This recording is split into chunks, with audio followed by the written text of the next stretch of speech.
Hola, hoy vamos a hablar de San Juan, el discípulo amado.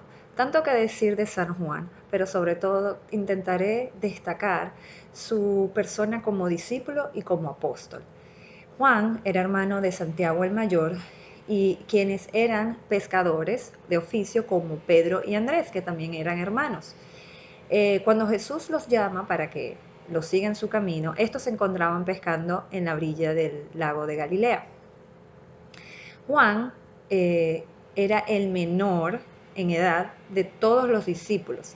Y lo bonito de esto es que se infiere que por ser pues el menor era como el más inocente, él como que tenía más alma de niño. Por eso quizás, y esto es como una presunción, uno podría decir que como por esa alma de niño es que Jesús lo amaba mucho porque un niño confía ciegamente en su padre que para que pues eso era lo que representaba Jesús, un maestro, un padre, quien enseña, quien guía, quien muestra el camino. Juan, a lo largo de los evangelios, tanto de los cuatro evangelistas, ustedes y del propio, ustedes se podrán dar cuenta que él siempre estuvo allí, fiel, eh, y sobre todo pues confiaba en la palabra del Señor y en sus enseñanzas. Pues tampoco caía o no escapaba de su naturaleza humana, pero es, Juan tiene como ciertos puntos o ciertas apariciones importantes destacadas que hace pensar, como él mismo se autodenomina en su evangelio, pues el discípulo que Jesús más amó.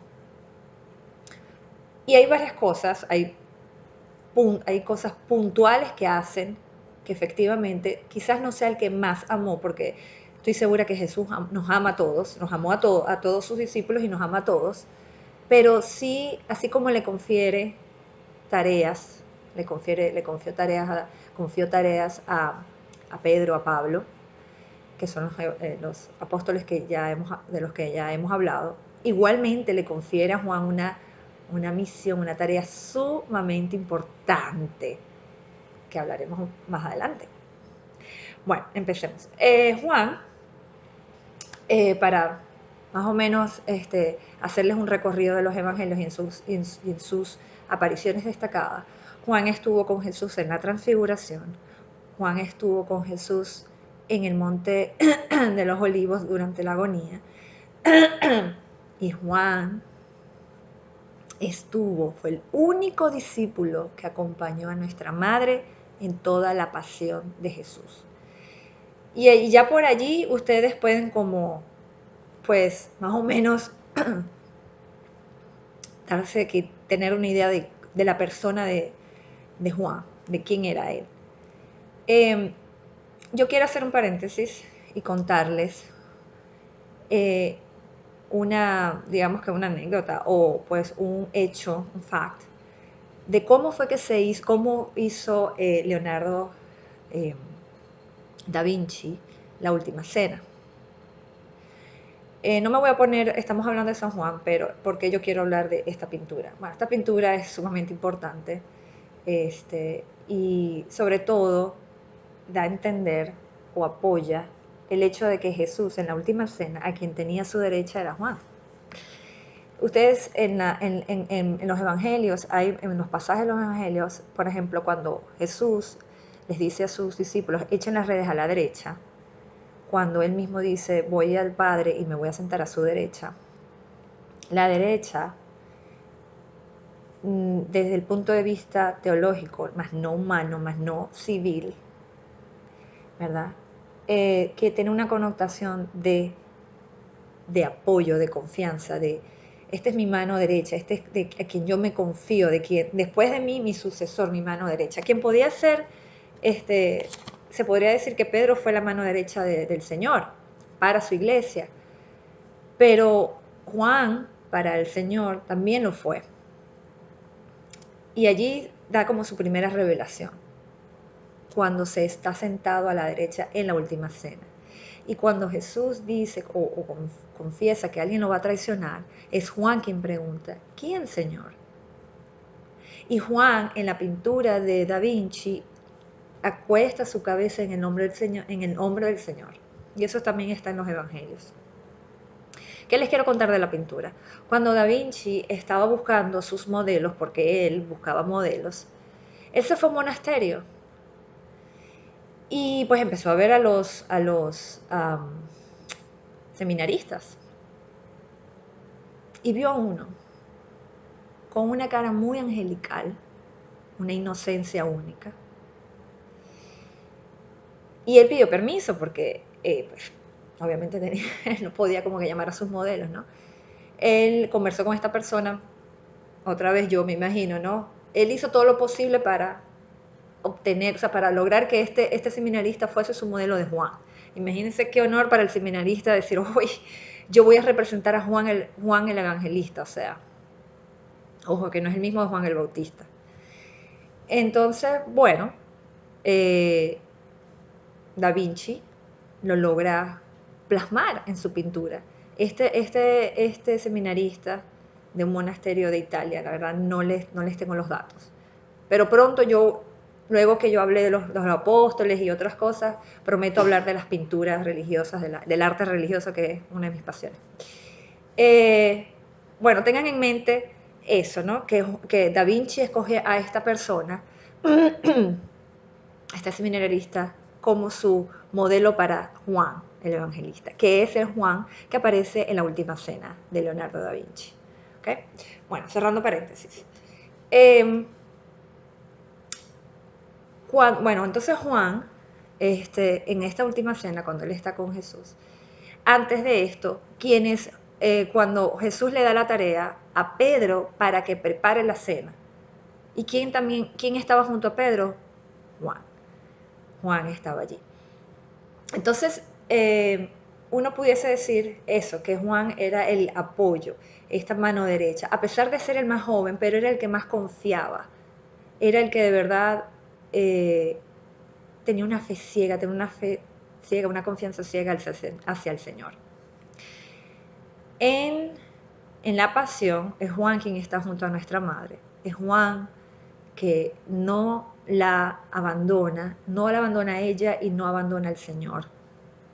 Y en los pies de la cruz, el Señor le confiere esta gran tarea que yo no me imagino lo que él habrá pensado cuando le dice, madre, aquí tu hijo, hijo, aquí tu madre. Y cuando le dice eso, nos dice a nosotros que acojamos a nuestra madre en nuestro corazón, porque así como Juan la acogió en su casa, la acompañó, María se fue con Juan a sus aposentos y luego para evangelizar, y la cuidó. Pero aquí hay un doble mensaje también, que así debemos nosotros acoger a nuestra Virgen en nuestro corazón, cuidarla, tenerla aquí cerquita, porque Jesús nos la dio para eso, porque es solo por ella que podemos llegar a Él. Imagínense esa confianza, el menor, el más joven, pero el que tenía ese espíritu, esa nobleza, ese compromiso, así como lo tuvo con Jesús. Pues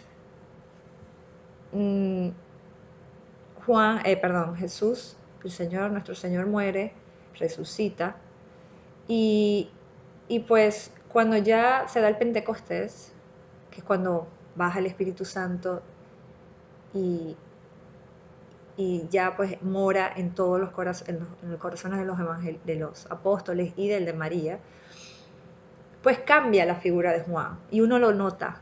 Uno puede notar Juan en los evangelios como discípulo, muy obediente, muy al pie del cañón, como buen soldado, y Juan el apóstol. Quien está junto a Pedro en la primera reunión luego de la pasión es Juan. Juan y Pedro nombran a Matías como el 12º apóstol. Quien,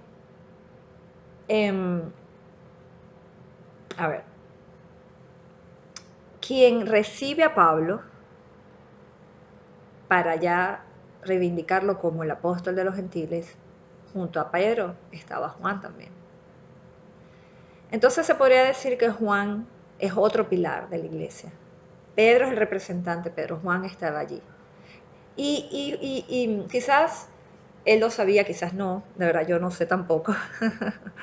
No he estudiado tanto como para poderlo discernir de esa manera, pero ya Jesús le había confiado esa tarea, porque como dije al principio, Juan fue el único apóstol que no murió martirizado, él murió por vejez. Hay muchas, como ahora me voy a enfocar a Juan el apóstol, eh, y como evangelista, porque luego que él vive, eh, pues digamos el proceso de evangelización, el proceso, o sea, todo lo que él hace para evangelizar, él escribe su evangelio casi que después de 40 años. Las escrituras y muchos textos coinciden de que él se va a Efesio pues a escribir, se retira y empieza a escribir. Y me voy a enfocar ahora en el evangelio. De los 4 evangelios, personalmente, el de Juan es con el que yo me siento más identificada. Primero, porque Juan es muy claro. Todos son muy claros, pero el estilo de Juan es diferente al del resto. No se los voy a decir porque quizás más adelante vamos a estudiar los evangelistas, puede ser. Pero Juan, en su manera de escribir, es muy poética, es muy sutil, es como suave de palabra, pero a la vez es muy claro y muy preciso. Y Juan, de los 4 evangelistas, es el que resume a Dios en una sola palabra. En el primero de Juan, capítulo 4, Dios es amor. No más. Si bien es cierto, Pablo explica muy bien qué es el amor, pero Pablo lo explica para los cristianos, cómo debemos nosotros manifestar amor como humanos. Pero Juan lo lleva al plano divino. Y ese es su evangelio. Su evangelio está en otro plano. Es delicioso leer el evangelio. Es muy sutil, es como música para los oídos, es como colirio para los ojos. Es sumamente sublime. O sea, de verdad, como les digo, personalmente es el evangelio que quizás es el que yo más entiendo. Porque tiene un estilo quizás al que a mí me gusta leer, puede ser. Y Juan comienza su evangelio de esta manera: la palabra de Dios se hizo hombre, y hace una descripción hermosa de cómo llegó Dios a la tierra. Les voy a leer los primeros cuatro versículos. En el principio era el verbo, la palabra, y el verbo estaba ante Dios, y el verbo era Dios. Él estaba ante Dios en el principio. Y esto se ve mucho, o sea, en las oraciones, cuando en canciones ustedes lo escuchan, Dios ya te tenía pensado antes que nacieras, todo esto estaba pensado antes que se diera, Jesús ya era Jesús, María ya estaba escogida, todo se dio, todo. Eso está bastante resumido en esas 4 líneas, 5 líneas. Entonces, no, por supuesto, sigue todo el capítulo, y en la primera de Juan, o sea, la primera carta de Juan, porque Juan escribió su evangelio y escribió 3 cartas más y escribió el Apocalipsis. Y en su primera carta, la estoy buscando, que está aquí atrás, ¿verdad? Permítanme. Primero de Juan 4, dice: Dios, amor, es fuente del amor. Y específicamente del 7 al 8 dice: queridos míos, amémonos unos a otros, porque el amor viene de Dios. Ese es el último mandamiento que nos dejó Jesús en la última cena. Amémonos unos a otros. Todo el que ama ha nacido de Dios y conoce a Dios. El que no ama no ha conocido a Dios, porque Dios es amor. Y ahí lo resume, básicamente lo resume. Yo en la descripción voy a poner de nuevo el enlace de la audiencia general del Papa Benedicto hablando de Juan, y cómo él explica esto de Dios es amor de una manera también que merece la lectura. El Papa Benedicto, Emérito Benedicto, es, yo diría que el mejor teólogo hoy día. De verdad que de la manera como él explica, por lo menos yo lo puedo entender y no usa un lenguaje muy técnico, de verdad que vale la pena. Y merece la lectura, definitivamente. Entonces, bueno, yo les voy a poner el enlace allí para que ustedes puedan, pues, ampliar toda la información de todo lo como era Juan. Y ahí él también lo divide, Juan discípulo, Juan apóstol y bueno. De verdad que, como les dije, hay tanto que decir de Juan, pero todo se resume a eso. O sea, él fue un discípulo que estuvo siempre al lado del Señor, muy callado, muy silencioso, cuya actitud era, si Jesús lo buscaba, como si Jesús le daba una tarea, él iba. Así como Jesús lo llamaba, él estaba. Y como les dije, él estuvo en los momentos, o en los grandes momentos, aunque todos los momentos de Jesús fueron grandes y maravillosos, pero en los puntuales Juan estaba allí, al igual que Pedro y Santiago. Todos los apóstoles tienen una misión, así como la tenemos nosotros, todos tenemos un llamado.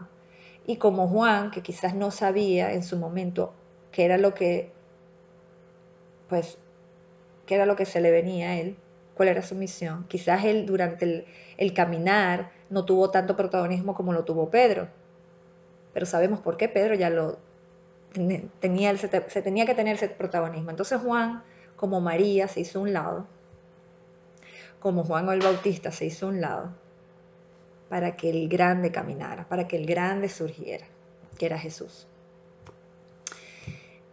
¿Cómo muere Juan? Bueno, Juan muere ya de anciano. Imagínense, calculen que hay registros de que él vivió durante el reinado de Trajano, creo que Trajano, y eso estaba entre el año 98 y el año 110, o sea, más o menos, ¿no? Y Jesús murió en el año 33. Entonces, ahí pueden calcular más o menos la edad de Juan, que es bastante avanzada. Y fue el último apóstol. Con él se da por finalizado lo que es la revelación pública de Jesús. ¿Qué es la revelación pública de Jesús? Quienes lo vieron, quienes estuvieron en contacto con él. Juan, pues con Juan concluye su demostración pública, su ministerio, su caminar en la tierra, con sus evangelios y sus cartas. Yo de verdad los invito a que lean el Evangelio de Juan. Si no han tenido la oportunidad de leer la Biblia, ábranlo. Es mi recomendación desde el Evangelio de Juan. De una vez le escuché a un sacerdote decir que la Biblia se lee, es el único libro que se lee de atrás para adelante. Bueno, empezando con el Nuevo Testamento, básicamente. El Apocalipsis el Apocalipsis tiene mucha simbología y hay que tener un previo conocimiento para poderlo entender. La simbología no es fatídico, no es algo de terror, no. Más bien es muy poético, solo que hay que entender la iconografía y la simbología, pues, religiosa, para entenderlo mejor, para comprenderlo.